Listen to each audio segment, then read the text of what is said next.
The loudest battle is the one fought inside your own mind. It's the voice that whispers you're not enough. The racing heart at 3 a.m.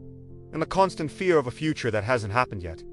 Anxiety is not just a feeling. It's a thief that steals your present and poisons your dreams. But today, at Powerful Prayers, we are declaring an end to the noise. We are going to build a sanctuary of peace in the middle of your chaos. The storm is about to hear the voice of its creator. If you want to be blessed by God with deep prayers, subscribe to the channel right now. The scripture says that God has not given us a spirit of fear, but of power, love, and a sound mind.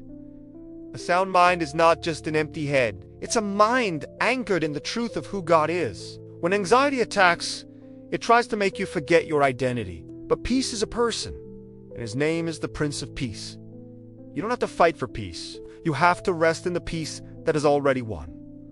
Today, we aren't just managing stress. We are evicting the spirit of confusion. Father, I come before you for the one who is drowning in thoughts. In the holy name of Jesus, I command every wave of anxiety to be still. I speak to your nervous system.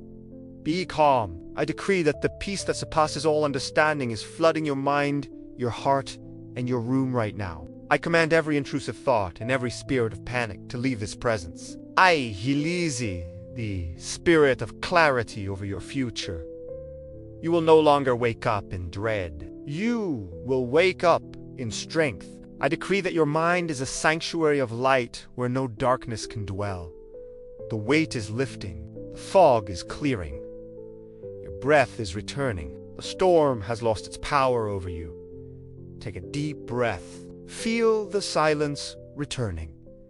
You are safe, you are loved, and your mind is whole. If you felt the weight of anxiety lifting today, subscribe to Powerful Prayers and join our global family. If this prayer touched your heart, subscribe to the channel and comment. Blessed, and I will stand in agreement for your constant peace. Rest in his power.